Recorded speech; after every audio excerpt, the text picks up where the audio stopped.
Assalamualaikum warahmatullahi wabarakatuh. Berjumpa lagi di channel Ngulik Horor. Kali ini saya akan membawakan cerita nyata. Kali ini yang berjudul Pesugihan Gunung Kawi. Cerita ini diambil dari Kak Ahyat Zek.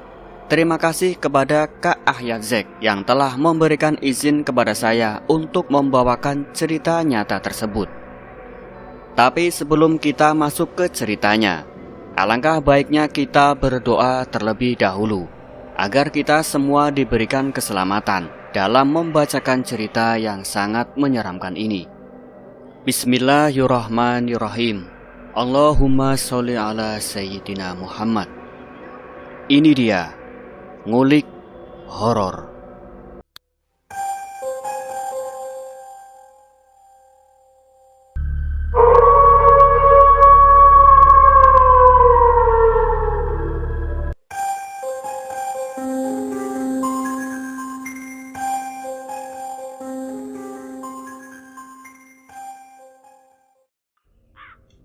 Gunung Kawi adalah sebuah gunung yang terletak di Desa Wonosari, Malang, Jawa Timur. Merupakan salah satu tempat favorit bagi orang-orang yang ingin meraup kekayaan dengan jalan pintas dengan melakukan ritual tertentu. Mitos yang beredar, jika melakukan pesugihan di gunung tersebut, maka si pemuja akan mendapatkan keuntungan berupa harta yang sangat melimpah. Tetapi banyak orang yang tidak menyadari atau mungkin mengabaikan bahwa di balik bergelimangnya harta itu terdapat kutukan mengerikan yang mengikuti si pemuja sampai ketika saatnya tiba. Kisah nyata ini diangkat berdasarkan pengalaman yang dialami oleh keluarga seorang teman yang tinggal di salah satu kota di Sulawesi Barat. Nama yang tercantum bukan nama sebenarnya, untuk menjaga privasi yang bersangkutan. Berharap kisah ini dapat diambil pelajaran dan hikmahnya untuk sahabat para pembaca. Tak luput buat saya sendiri. Cerita ini berawal ketika aku duduk di bangku SMP kelas 1. Sebut saja namaku Nur. Aku anak bungsu dari 3 bersaudara. Kakak-kakakku semuanya adalah perempuan. Kakak tertua sudah berkeluarga, sedang kakak kedua baru lulus SMA. Biarpun masih SMP, tetapi aku anak paling bandel. Bahkan di kampungku aku dikenal karena kenakalanku. Rambut cepat, kaos oblong dan celana pendek adalah styleku sehari-hari. Sementara teman mainku hampir semuanya adalah laki-laki. Bapak dan ibuku berdagang baju di pasar. Tetapi sudah beberapa bulan ini usahanya sepi. Sampai pada suatu ketika, Bapak diajak Pak Joko ke Surabaya. Pak Joko ini orang Jawa yang sudah lama menetap di kampung kami. Beliau juga berdagang di pasar yang sama. Singkat cerita, Bapak pergi ke Surabaya bersama Pak Joko menggunakan kapal laut. Dan 2 minggu kemudian Bapak sudah kembali. Ada sesuatu yang menarik perhatianku dari kepulangan Bapak sore itu. Sebuah koper. Tetapi Bapak berpesan tidak boleh dibuka, kecuali oleh Bapak dan Ibu. Dasar aku anaknya bandel dan selalu ingin tahu. Apalagi sesuatu yang dilarang semakin menambah rasa penasaranku. Saat itu yang ada di pikiranku koper itu berisi makanan. Maka ketika Bapak tengah tidur sore itu, koper itu pun aku buka.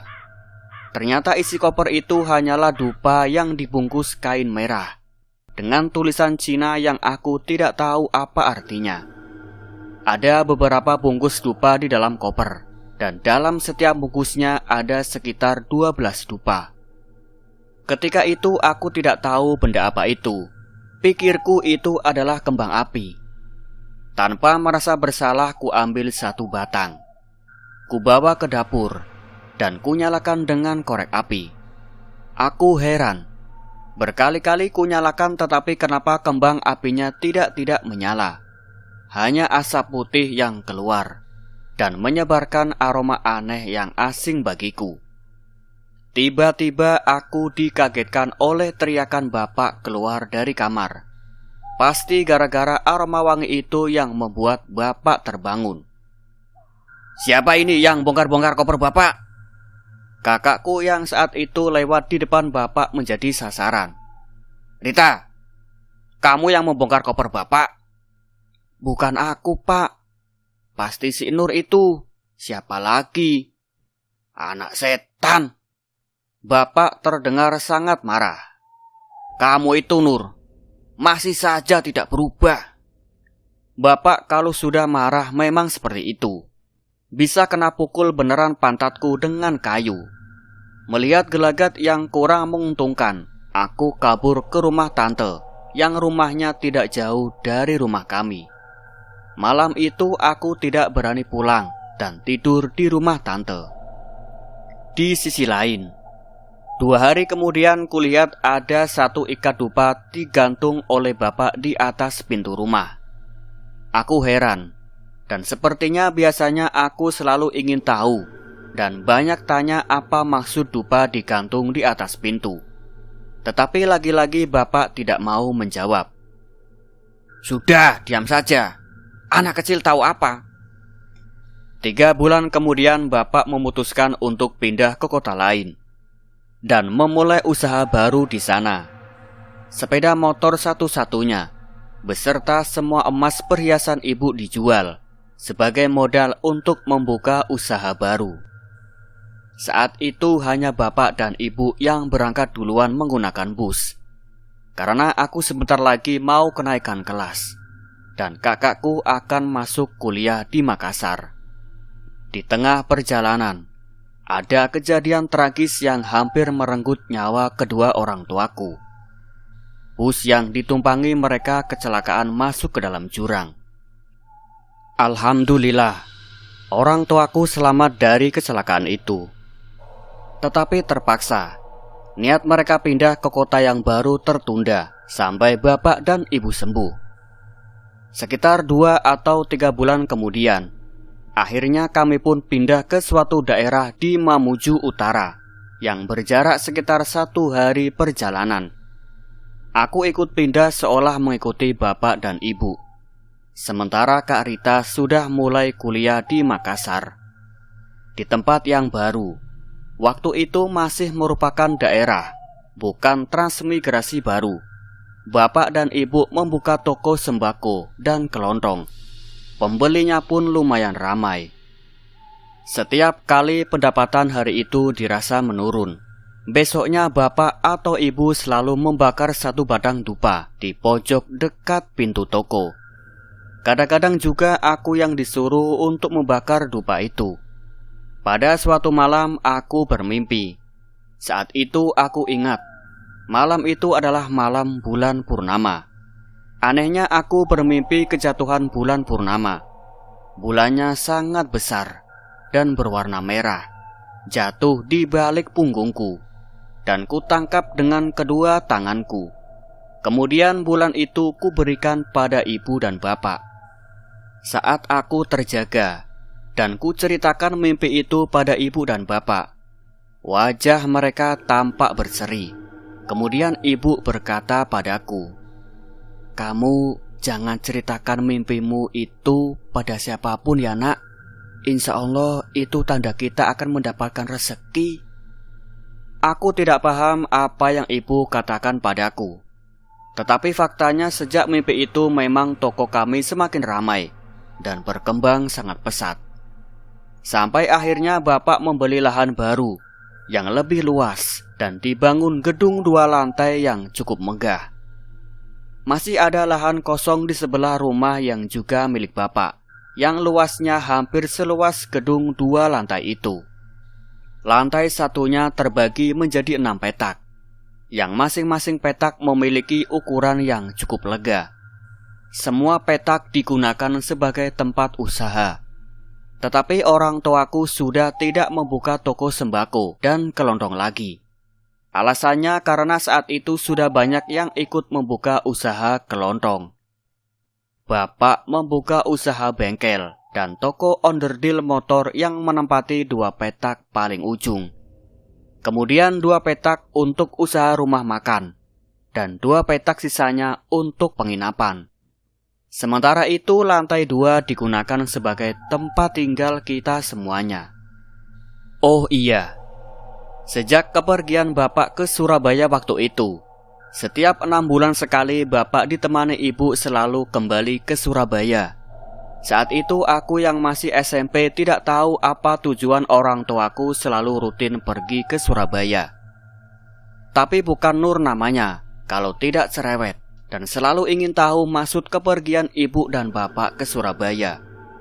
Aku pun sering merengek, ingin ikut diajak ke Surabaya, ingin merasakan naik kapal laut dan pesawat. Tetapi ibu selalu punya alasan untuk menjawab seperti ini. Nanti pada saatnya ibu ajak kamu ya nak, tapi jangan sekarang. Dan bapak baru bercerita kepadaku tentang tujuan mereka rutin ke Surabaya kelak bertahun-tahun kemudian ketika aku sudah menikah. Di sisi lain, bisnis bapak dan ibu tidak pernah sepi, selalu ramai oleh pengunjung. Ketika usaha yang dijalankannya yaitu bengkel dan toko onderdil motor, rumah makan serta penginapan selalu memenuhi pundi-pundi harta mereka. Jika pengunjung dan pembeli berkurang atau pendapatan menurun hari itu, maka besoknya pasti bapak atau ibu, atau kadang-kadang juga aku yang disuruh, akan membakar 1 badang dupa yang diletakkan di sudut samping pintu rolling door toko mana yang sepi. Maka hari itu biasanya pengunjung dan pembeli pun akan penuh dan ramai kembali. Sudah, jangan banyak tanya. Pokoknya kalau pengunjung berkurang, bakar saja dupanya. Itu yang selalu dikatakan bapak jika aku banyak bertanya dan selalu ingin tahu alasan membakar dupa. Terus kadang-kadang aku merasa heran, kenapa uang ibu dan bapak sangat banyak, seakan tidak ada habisnya. Ibu selalu membelikan apapun yang aku mau. Aku dan kakakku mau tanpa pernah melihat beberapa harganya. Kami benar-benar hidup berkecukupan, bahkan berkelimang harta kala itu. Teman-temanku sampai heran dan kagum melihatku.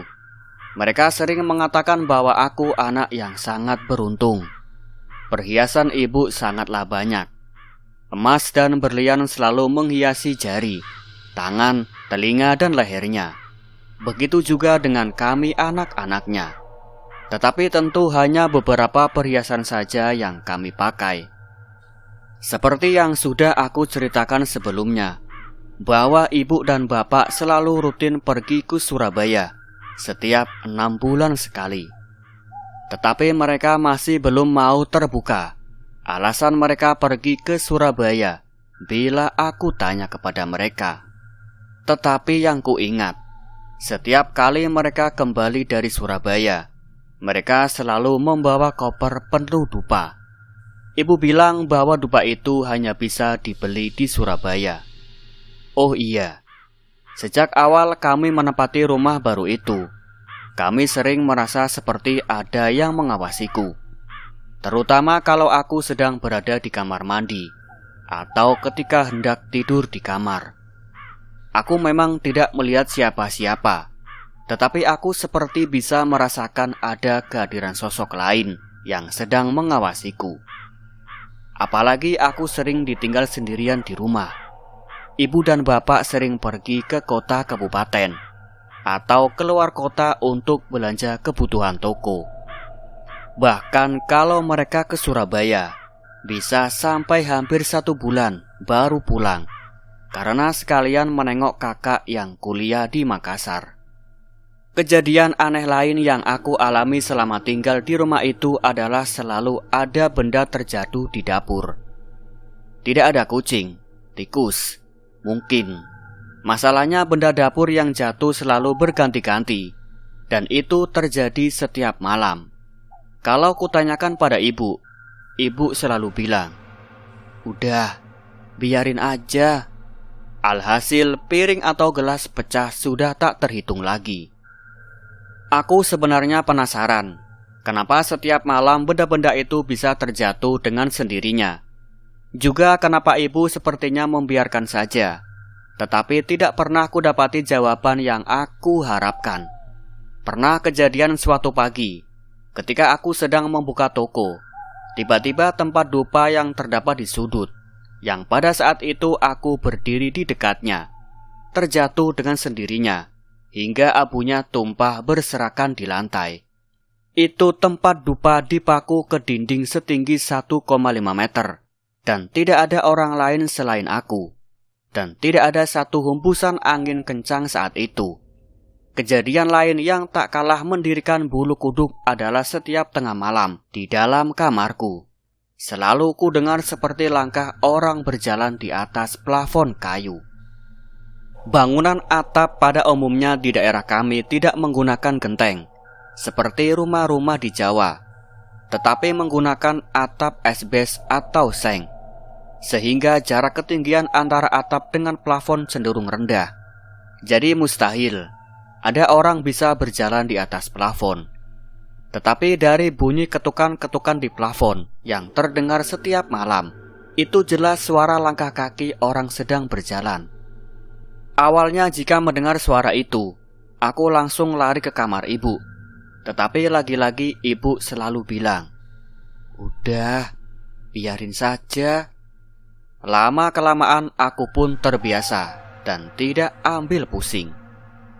Pernah suatu malam, ketika itu aku sudah menikah, aku minta suamiku mengecek ke atas plafon ketika kami mendengar suara langkah kaki itu lagi. Dengan menggunakan senter, suamiku memeriksa ke atas. Tetapi seperti yang sudah kuduga, tidak ada siapapun di atas plafon. Suara langkah kaki orang berjalan di atas plafon juga pernah ku dengar ketika masih tinggal di rumah yang sama. Seingatku, suara itu mulai terdengar sejak pertama kali Bapak pulang dari Surabaya.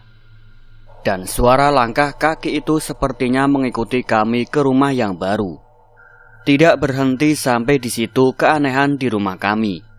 Jika malam, kadang-kadang terdengar jelas olehku bunyi dari jendela kamarku terbuka dan tertutup. Meski saat ku perhatikan jendela itu masih dalam keadaan tertutup dan terkunci. Kejadian-kejadian aneh dan ganjil itu terus berlangsung selama bertahun-tahun kami menempati rumah itu.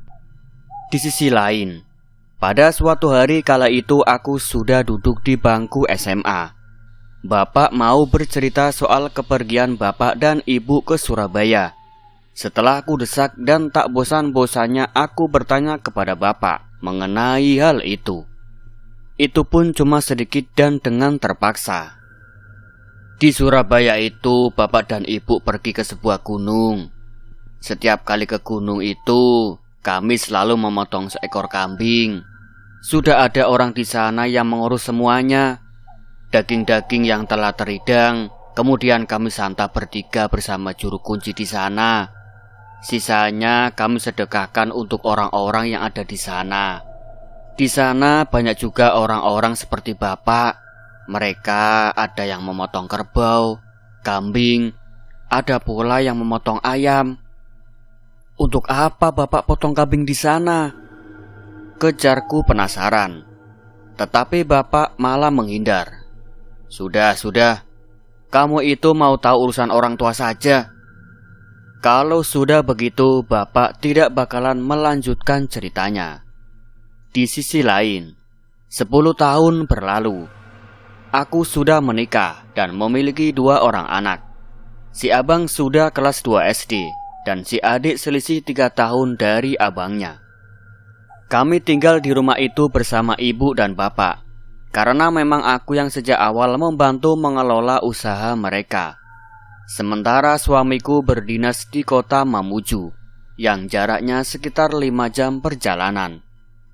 Beberapa bulan terakhir ini usaha orang tuaku bertambah satu lagi, yaitu pom bensin mini, Pertamina yang menjual bensin dan solar.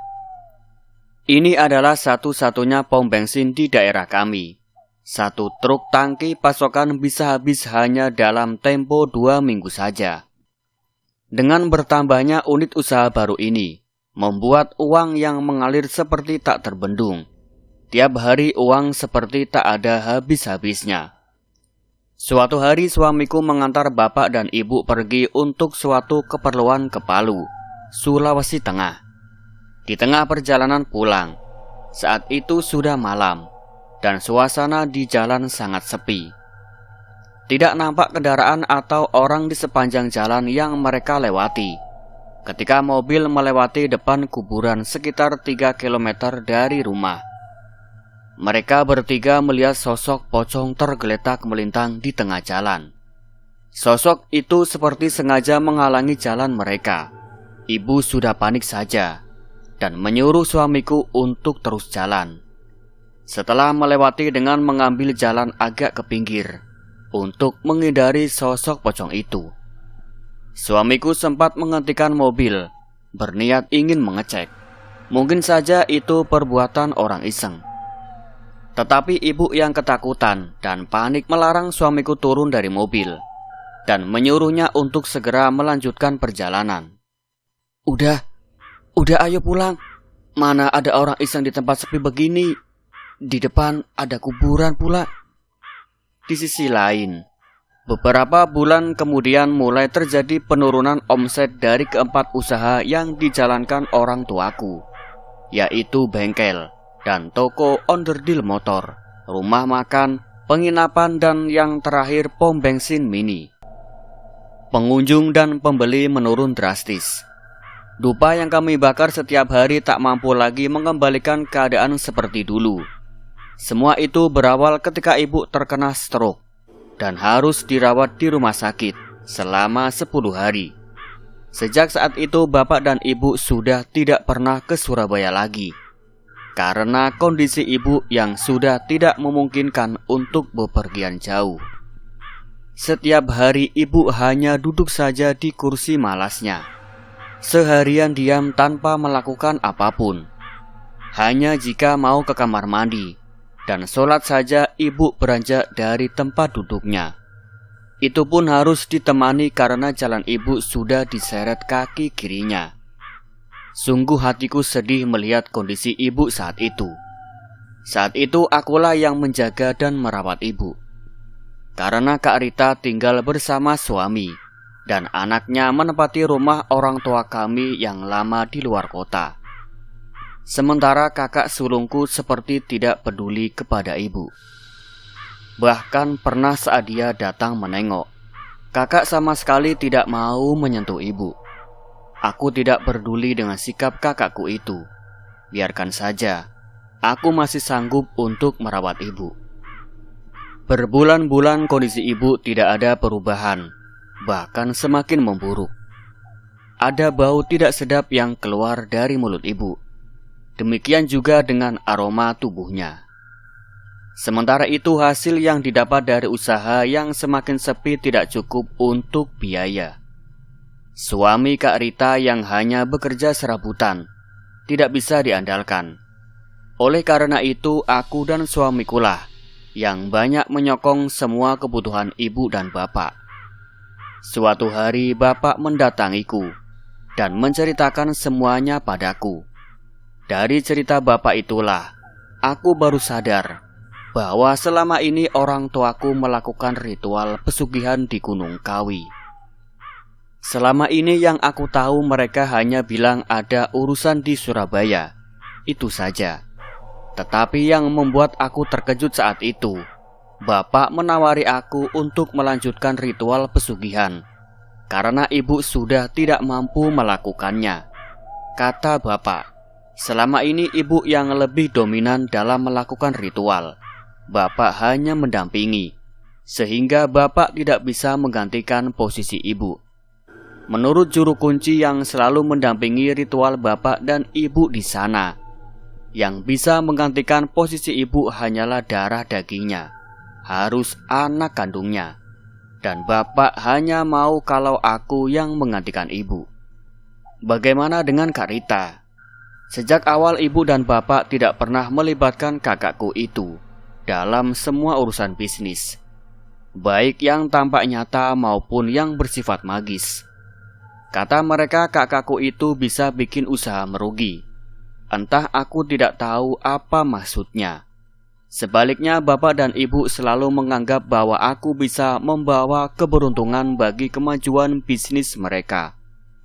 Sekarang baru aku sadar, kenapa dulu selalu aku yang disuruh bapak dan ibu untuk membuka toko pada pagi hari dan menutup toko pada malam harinya.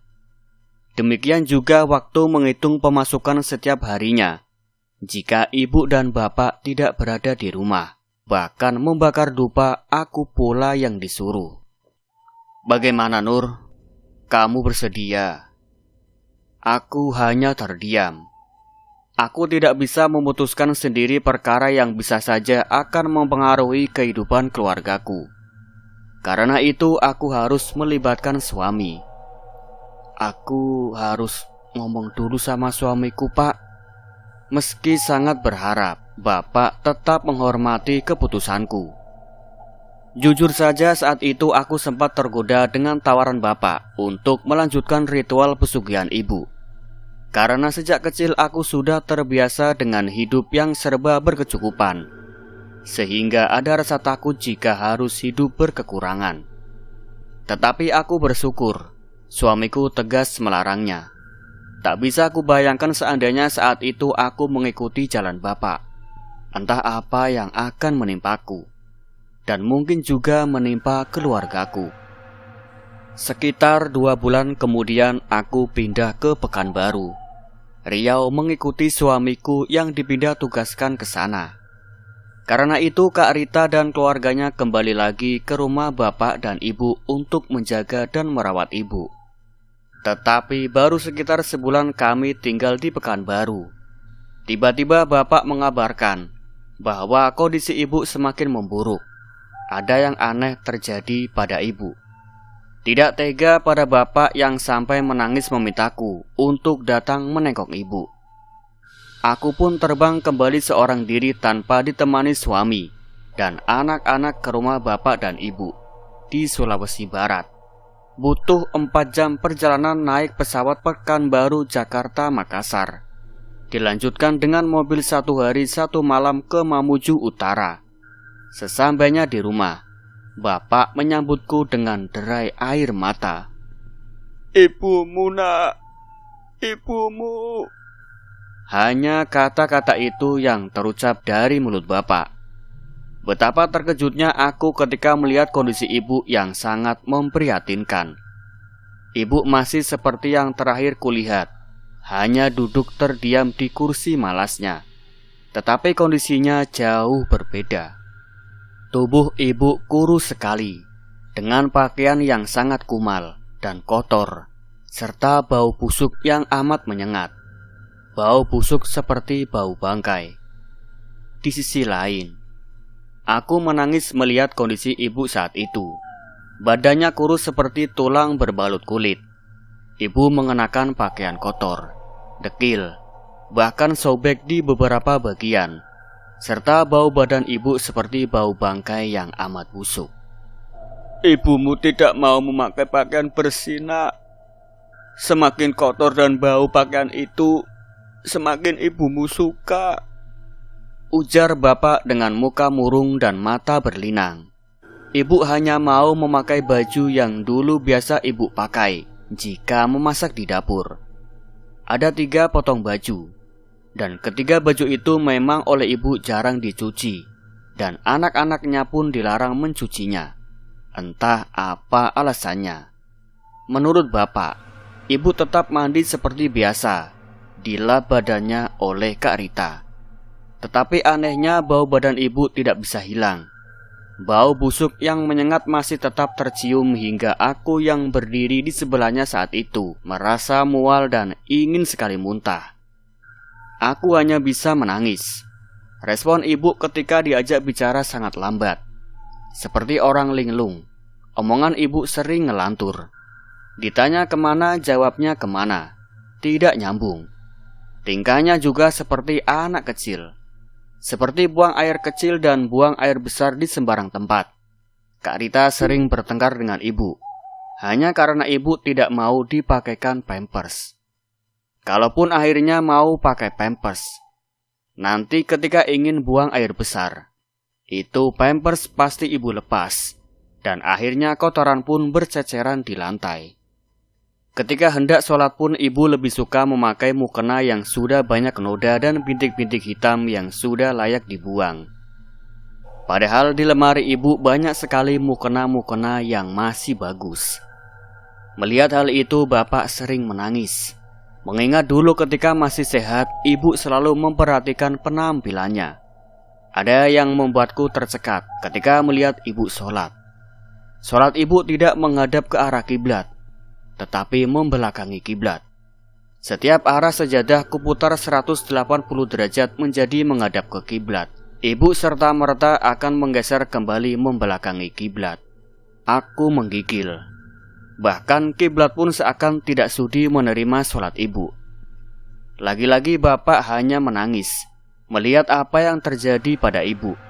Sejak kondisi ibu memburuk, bapak mulai sadar akan kesalahan dan dosa yang telah dilakukan bersama ibu.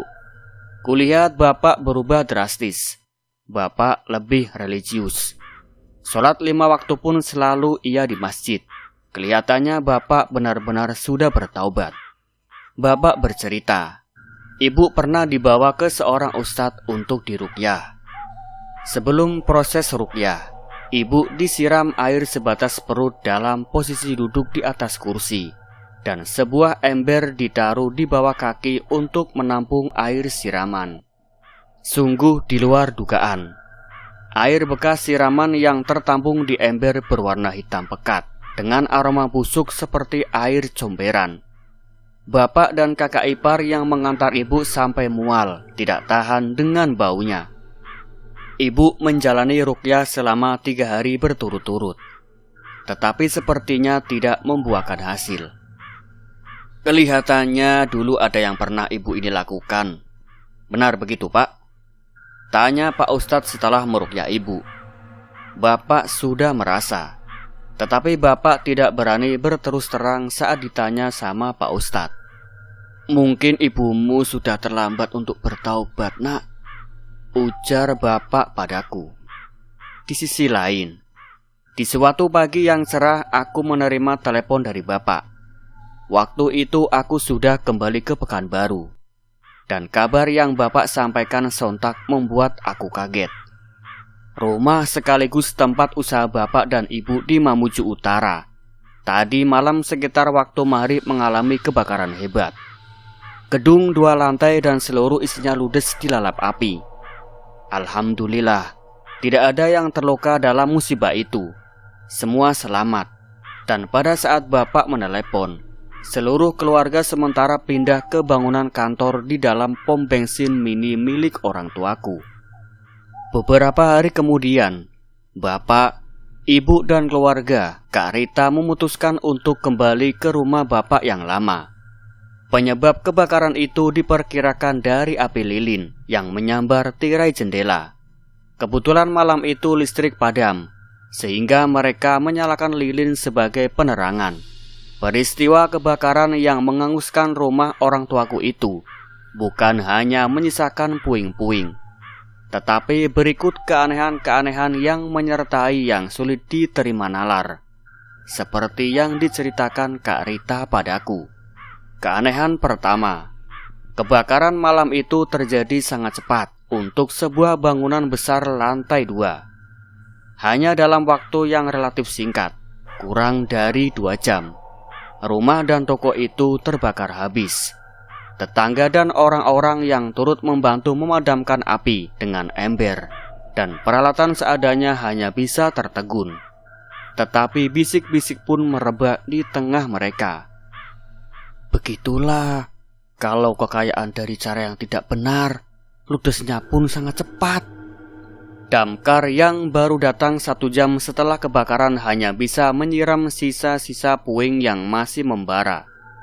Keanehan kedua, saat kebakaran terjadi ada peristiwa ganjil yang membuat bergidik orang-orang yang melihatnya.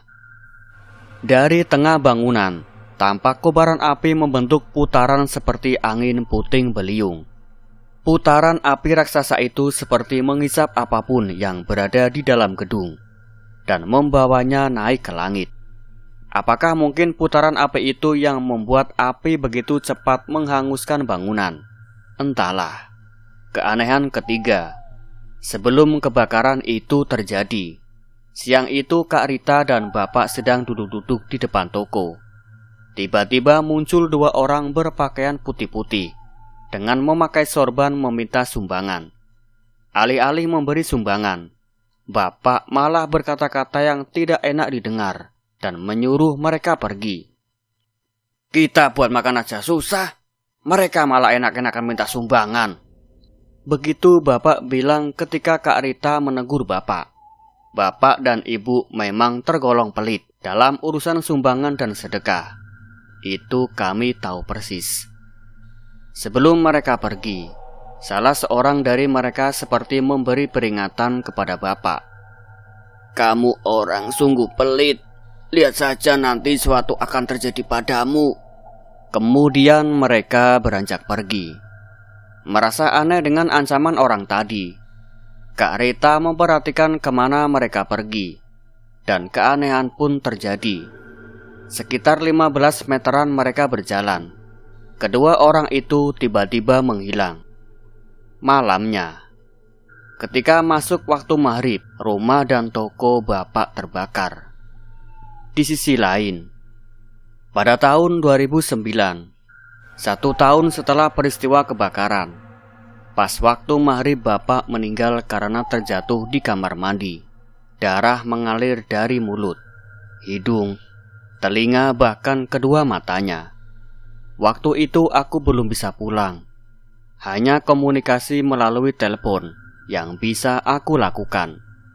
Ada kisah haru keesokan paginya, ketika ibu yang hanya bisa duduk di kursi meminta Kak Rita untuk membangunkan Bapak yang sudah terbujur kaku. Waktu itu Bapak hendak dimandikan. Suruh bapakmu beli nasi kuning, Rita. Sejak ibu mulai sakit, ibu tidak mau makan apapun kecuali nasi kuning yang dibelikan oleh Bapak setiap pagi. Tidak mau kalau anaknya yang beli atau dimasak sendiri. Jadi Bapak dulu sering beli nasi kuning 2 bungkus. Yang 1 bungkus lagi ditaruh di kulkas untuk nanti dipanaskan buat makan malam. Semua tetangga yang melayat, terutama ibu-ibu, tak kuasa membendung air mata. Bahkan sampai Bapak dimakamkan, ibu masih belum menyadari dan berulang-ulang menanyakan, "Mana bapakmu? Mana bapakmu?" 40 hari setelah Bapak meninggal, diadakan pengajian selepas maghrib. Selama pengajian berlangsung, di dalam kamar ibu menunjukkan gejala aneh.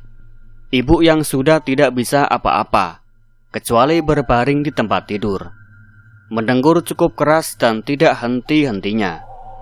Begitu pengajian selesai, seluruh keluarga berkumpul di kamar ibu. Mereka sudah merasa bahwa ibu sudah tidak lama lagi. Suara mendengkur itu semakin keras. Ibu mengorok, bahkan bunyinya seperti suara tersedak. Detik-detik ibu sakaratul maut. Famili tertua menyuruh untuk menghubungi aku yang masih di Pekanbaru. Aku satu-satunya keluarga yang absen malam itu. Tangisku pecah mengetahui kondisi ibu yang kritis. Kedua anakku sampai khawatir melihat aku saat itu. Aku tidak bisa pulang karena suamiku saat itu masih dinas di Medan, dan 2 minggu lagi baru kembali. Di rumah aku hanya bertiga dengan anakku. Di seberang pulau, famili tertua kami, aku memanggilnya nenek, memintaku untuk kuat dan berbicara langsung di telinga ibu lewat telepon. Nenek bilang bahwa ibu hanya tinggal menunggu aku. Kuakui, biarpun aku anak paling bandel dibandingkan kedua saudaraku, tetapi aku paling dekat dengan ibu dan bapak. Semua keluarga juga tahu akan hal itu. Bu, ini Nur sudah ada di sini. Kak Rita berujar di telinga ibu. Dengan menguatkan hati dan menahan air mata sebisa mungkin, aku berbicara di telinga ibu. Bu, ini Nur. Maafkan Nur ya, Bu. Lama tidak menengok ibu. Dada rasanya mau meledak. Saat itu menahan tangis. Nur ikhlas, Bu. Jika ibu hendak pergi, Nur ikhlas. Tidak lama kemudian ibu mengembuskan nafas terakhir. Kak Rita yang memberitahuku lewat telepon. Nur, ibu sudah pergi. Tangisku kembali pecah. Ada penyesalan yang menyesak di dada, mengingat aku tidak bisa berada di samping kedua orang tuaku untuk terakhir kali di saat kepergian mereka. Di sisi lain, mata ibu yang melotot berhasil dipejamkan dengan usapan tangan. Tetapi tidak demikian dengan mulut ibu yang terbuka lebar, yang terpaksa harus diikat untuk membuat mulut ibu mengatup. Genap 40 hari setelah kepergian bapak, ibu akhirnya menyusul bapak menemui sang Halik. Beberapa minggu kemudian, aku baru bisa pulang ke Sulawesi, sendiri tanpa ditemani suami dan anakku. Aku hanya bisa melihat pusara ibu dan bapak. Dengan berlinang air mata, doaku panjatkan untuk mereka berdua. Kesalahan apapun yang telah mereka lakukan di masa lalu, mereka tetaplah orang tuaku. Dan cerita pun selesai. Nantikan cerita-cerita menyeramkan selanjutnya hanya di Ngulik Horor. Buat teman-teman yang sudah setia di Ngulik Horor, saya mengucapkan banyak-banyak terima kasih kepada kalian semua. Tanpa adanya kalian semua, Ngulik Horor tidak akan bisa seperti ini. Saya mohon dukungan dari teman-teman setia Ngulik Horor. Minta doanya selalu kepada kalian semua. Semoga Ngulik Horor bisa selalu menghibur teman-teman setia semua. Nah, akhir kata, saya Raden Mas Bagio pamit undur diri. Sekian, wassalamualaikum warahmatullahi wabarakatuh.